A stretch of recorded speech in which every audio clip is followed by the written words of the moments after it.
Le Maroc qualifié pour les quarts de finale d'une Coupe du Monde. C'est historique, mon cher Romain. Et oui, le Maroc a fait chuter l'Espagne cet après-midi. Le Maroc s'est qualifié pour son premier quart de finale en Coupe du Monde. Une qualification à l'issue d'une séance de tir au but. 0-0 à l'issue du temps réglementaire et de la prolongation. Et lors de la séance de tir au but, Sabiri, Ziyech et Hakimi ont transformé leur tentative. À l'inverse des Espagnols qui se sont inclinés 3-0 dans cette séance de tir au but, puisque Sarabia a trouvé le poteau avant que Carlos Soler et Sergio Busquets ne soient mis en échec par Yacine Bounou, le portier des Lions de l'Atlas, qui a été héroïque dans cette fin de match. Le Maroc devient donc la 4e nation africaine à se qualifier en quart de finale d'une Coupe du Monde, après le Cameroun en 1990, le Sénégal en 2002, le Ghana en 2010. On va rappeler que le Maroc est une forteresse, puisque les Marocains n'ont encaissé qu'un seul but en 4 matchs depuis le début du tournoi. C'était un CSC de Naïef Aguerd contre le Canada en phase de groupe. Et je vais vous montrer une vidéo, une scène de liesse qui circule, qui est virale actuellement sur les réseaux sociaux.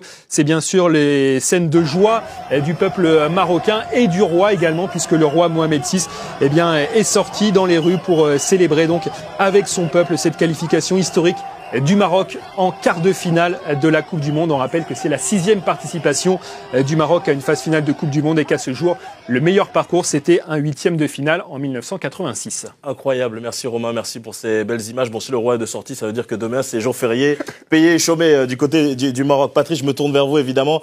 Il y a 4 ans, vous étiez dans cette sélection, vous étiez en Russie au Mondial 2018 avec Hervé Renard notamment.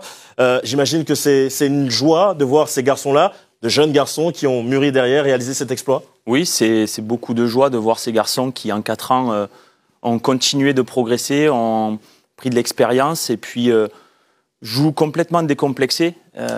Ils ont quand même joué la Croatie, la Belgique, l'Espagne, on ne se rend pas compte, mais c'est des géants du monde entier. Et ils ont fait mieux que jouer contre. Ils ont posé des problèmes à toutes ces équipes et c'est mérité ce soir de passer. C'est historique, mais c'est mérité. C'est mérité. Mérité, historique, parce qu'encore une fois, c'est la 4e équipe seulement à rejoindre les quarts de finale, la 4e équipe africaine, pardon, à rejoindre les quarts de finale d'une Coupe du Monde. Vous attendiez à pareil exploit, connaissant un petit peu la capacité de l'effectif des joueurs?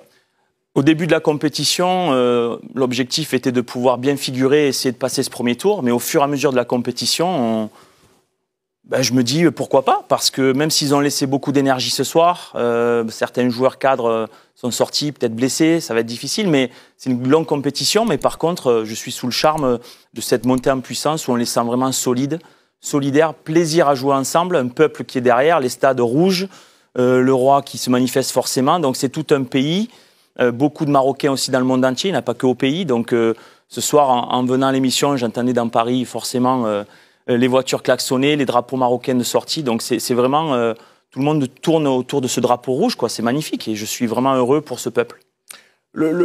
Quand on évoquait un petit peu les équipes africaines qui avaient le plus de chances d'aller au moins en 8e de finale et de revenir en quart de finale, qui est un authentique exploit et finalement dans l'histoire du football africain, vous mettiez avant le tournoi, Claude, une pièce sur le Maroc?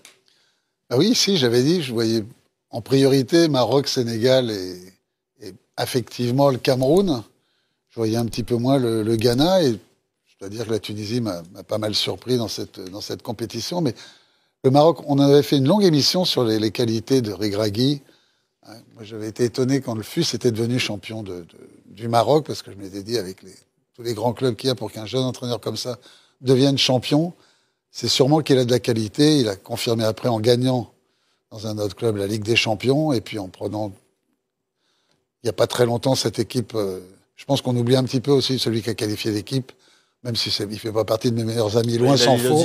Loin s'en faut, mais Vahid Halilhodžić avait quand même eu le mérite de qualifier cette équipe pour la phase finale de la Coupe du Monde. Mais on voyait bien que le Maroc était